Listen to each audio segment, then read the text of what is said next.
ETF index mutual funds నేర్చుకుని stock మార్కెట్లో రాణించాలనుకుంటున్నారా? వెంటనే ఈ నెంబర్కి కాల్ చేయండి. నమస్తే రమగారు. నమస్తే జయ. రమగారు, అన్ని దానాల్లో కల్లా అన్నదానం మిన్న అంటారు కదా.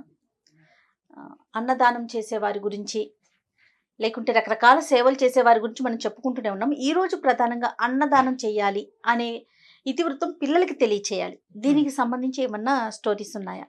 పూర్వం రత్నాకరుడు అని ఒక వ్యాపారస్తుడు ఉండేవాడు. ఆయన ఏంటంటే వజ్రాలు, అవి రత్నాలు, వజ్రాలు, తర్వాత ముత్యాలు, కెంపులు, పగడాలు, రాళ్ళు, అంటే ఏమనాలి మన రంగురాళ్ళు, విలువైన రాళ్ళని అమ్మేవాడు. అతని వ్యాపారం అది.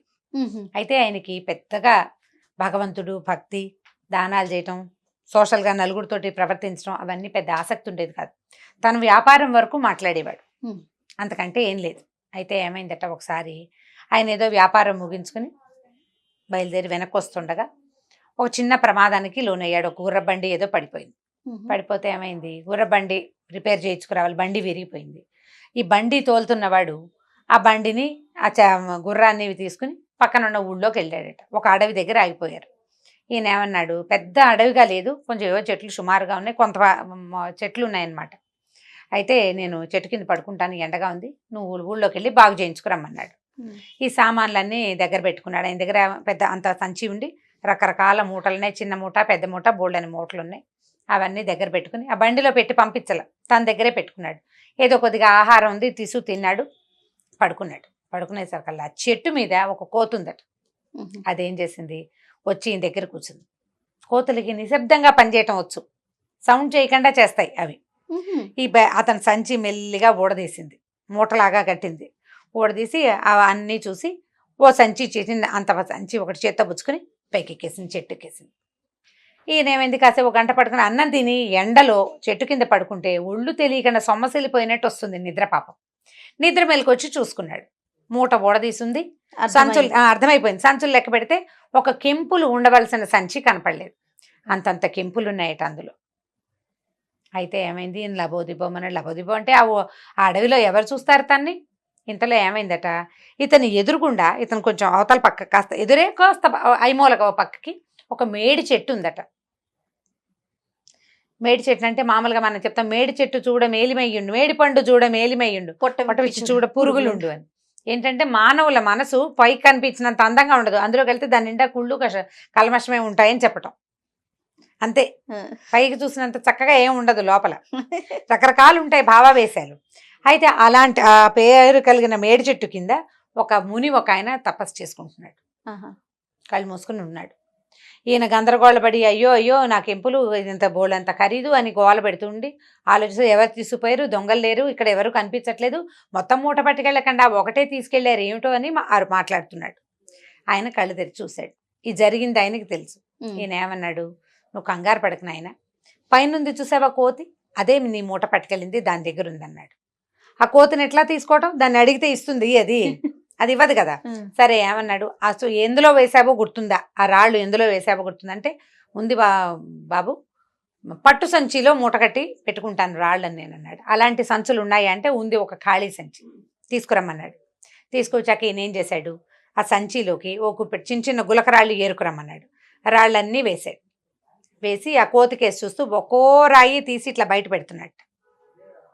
ఈ కోతి ఆయన కేసే చూస్తుంది, ఆయన ఒక రాయి బయట పెడుతున్నాడు కదా, తను కూడా ఏం చేసింది, సంచి ఊడదీసి సంచిలోంచి ఒక్కొక్క రాయి బయట పడేయటం, కెంపుని తీసి పడేస్తుంది.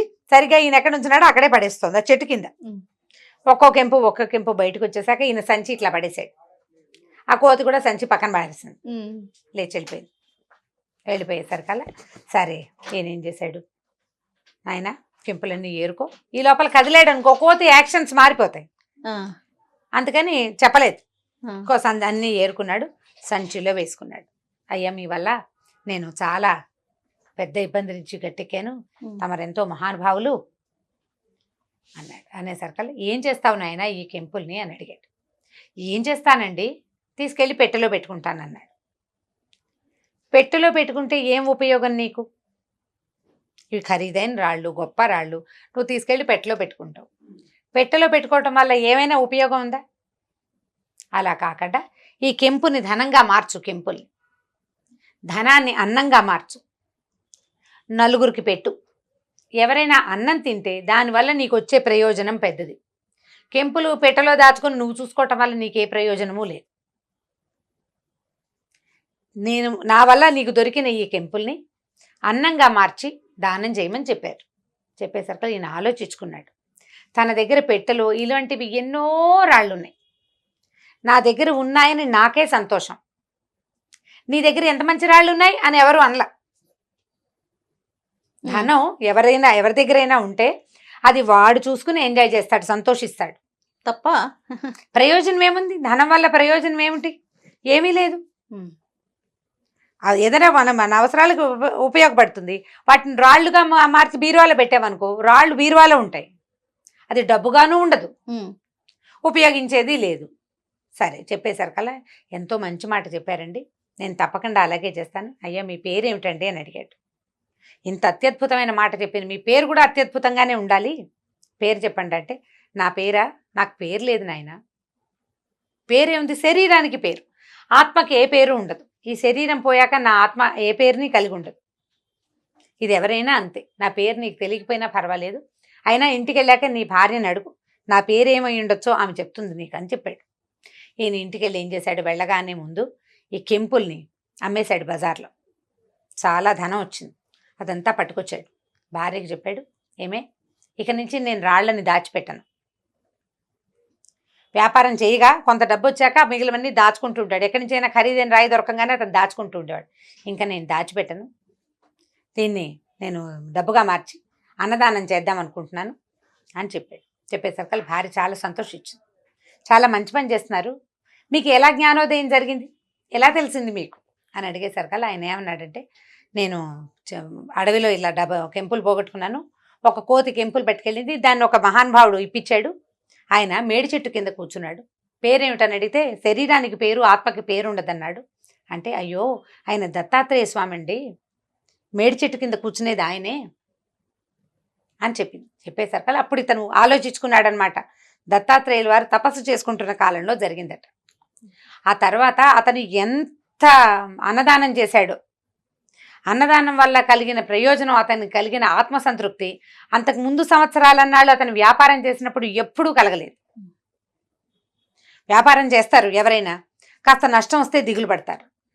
మనం అమ్మిన వస్తువుకి సరైన రేట్ రాకపోతే దిగులు, అమ్ముడు కాకపోతే దిగులు, పోతాయేమోనని భయం, ఎవరొచ్చి కొట్టి ఈ రాళ్ళు లాక్కెళ్ళిపోతారోనని బెంగ. దానం చేసేవాడికి ఏం బెంగ ఉంది? ఏ బెంగ లేదు. ధనం వస్తూ ఉంటుంది, ఈయన అన్నదానం చేస్తూ ఉంటాడు. చాలా సంతోషంగా దత్తాత్రేయుల వారి సూక్తుల్ని అనుసరించి తన జీవితాన్ని నడుపుకున్నాడట. ఎవరైనా సరే దాచిపెట్టే విధానం నుంచి బయటికి రావాలి. మా మనవళ్ళు, మా మునిమనవాళ్ళ మనవళ్ళు కూడా తినడానికి కావలసినంత ఆస్తులు సంపాదించుకునే దౌర్భాగ్యపు సమాజంలో ఉన్నాం మనం.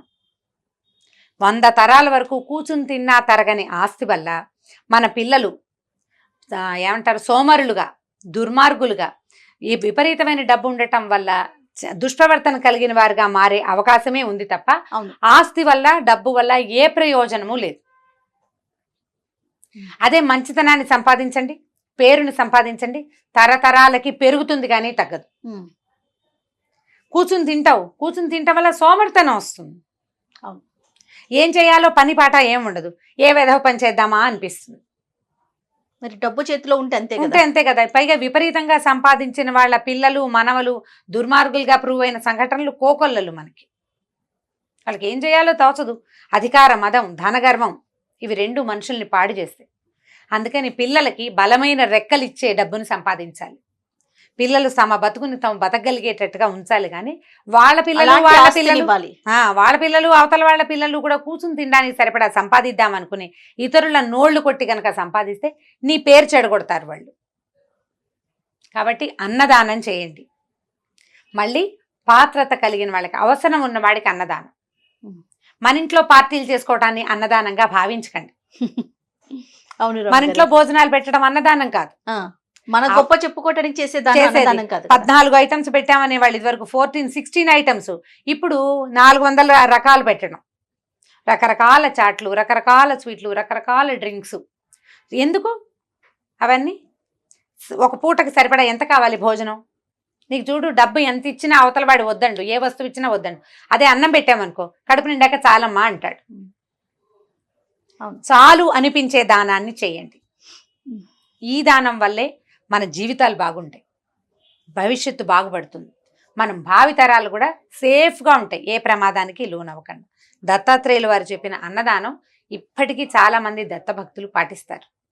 దేవాలయాల దగ్గర, హాస్పిటల్స్ దగ్గర అన్నదానం చేస్తారు. హాస్పిటల్స్ బయట అవునండి. వీళ్ళు పాపం పేషెంట్ల తాలూకు ఏమంటారు, వాళ్ళు తోడుగా వచ్చిన వాళ్ళు అటెండెంట్స్ ఆహారం దొరక్క బాధపడుతుంటారు, వాళ్ళకి దానం చేయటం అదొక విధానం. అవునండి. అన్నదానం చేయండి, అవసరమైన వాడికి అన్నం పెట్టే ఆలోచన చేయండి. కథ కంచికి మనం ఇంటికి. నమస్తే. నమస్తే జయ.